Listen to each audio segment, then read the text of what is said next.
Մի քանի օր առաջ Լեոնիդ Ազգալյանի Հայաստանի Արցախի նվիրյալ զավակի Խիզախ Մարտիկի հիշատակի օրն էր։ Սակայն տարեց տարի նրա անունը կարծես ավելի քիչ է հնչում հանրային դաշտում։ Թերևս փոխվել են առաջնահերթությունները, փոխվել է հանրային ուշադրության ուղղությունը։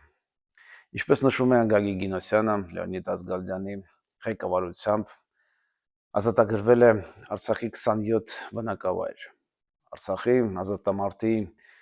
չափանիշներով սա բացառիկ արդյունք է։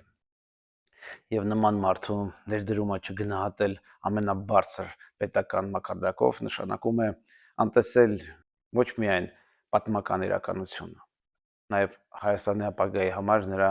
թողած ժառանգությունը։ Այդպիսի պահին հատկապես ակնհայտ է դառնում, թե որքան մեծ ազդեցություն ունի զանգվածային գիտակցության ձևավորումը, երբ ժողովուրդը դադարում է հիշել իր հերոսներին, իր պայքարը, իր պատմության կարևոր էջերը, դժվար է պահպանել ազգային դիմագիծն ու հավաքական կամքը։ Մենք մինչև հիմա միայն հանձնել ենք հողերը թշնամու։ Մեր գյուղերը, հողերը եւ հոգեբանությունը նենց է, որ դիմադրական ոգին շատ թուլացել է ազգի մեջ։ Այդ պատճառով էլ միշտ գտնվում են մարդիկ, որոնք լինելով բարձր աստիճան, կառավարական եւ այլն մակարդակով, որ մտածում են, թե մենք պետք է մեր հայ դատից հրաժարվենք։ Դա նրանից է գալիս, որ մեր ազգի ինտելիգենցիան հիմնականում ցածր ոգուտեր մարդիկ են, չեն մարտնչելու ձևն ու վիճակը չգիտեն։ Համար այդպիսի բաներ կարող է պատահի շատ կան։ Իսկ այստեղ հաստորեն ֆորպոստն է մեր ազգի, Գետաշեն, Շահումյան, Արցախ, մնացած վայրերը, ինքը Զանգեզուրը, դրանք գտնվում են անմիջապես ոչնչացման վտանգի տակ, եւ դա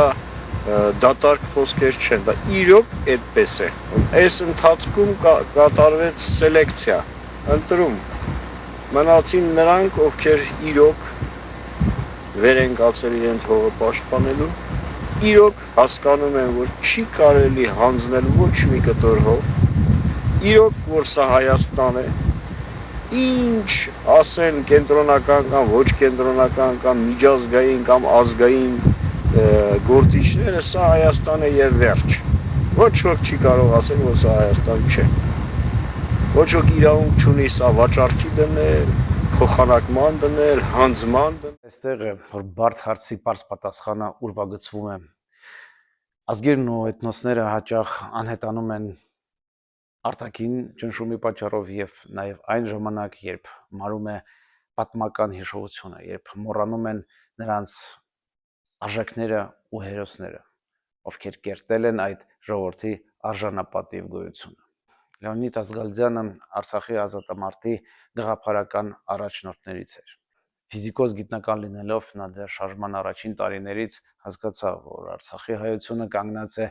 գոյության պայքարի առջև եւ իր գիտական գործունեությունը փոխարինեց հայրենիքի պաշտպանության գործով։ Ազգալյանը մեծ դեր խաղաց հայկական ինքնապաշտպան ուժերի կազմակերպման մեջ։ Նա առանձնանում էր ռազմական ունակություններով, բարձր կրթությամբ, կարգապահությամբ եւ հայրենասիրական համոզմունքներով։ Այն ազգը, որը կկորցնի Ղարաբաղը, կտապալվի լրիվ։ Թուրքը կկորցնի, ուրեմն իրենք, հայը, ուրեմն այը։ Համաստեղ շատ կարևոր հարցեր են լուծում, սա միայն մի փոքր կտոր հողի հարց չէ։ Իր մարտական ընկերների վկայությամբ նա մշտապես գտնվել է առաջնագծում, կիսելով զինվորների բոլոր դժվարությունները։ 1992 թվականի հունիսի 21-ին Լեոնիդ Ազգալյանը զոհվեց Մարտակերտի շրջանի Տոնաշեն գյուղի մերձակայքում։ Նա ընդամենը 49 տարեկան էր, սակայն նրա անունը մնաց որպես անձնազոհության, խիզախության եւ ազգային նվիրումի խորհրդանիշ։ Այսօր հիշելով Լեոնիդ Ազգալյանին մենք հարգանքի տուրք ենք մատուցում տաղանդավոր հրամանատարին, ով իր կյանքը նվիրեց Արցախի ազատության եւ հայ ժողովրդի անվտանգ ապագայի համար։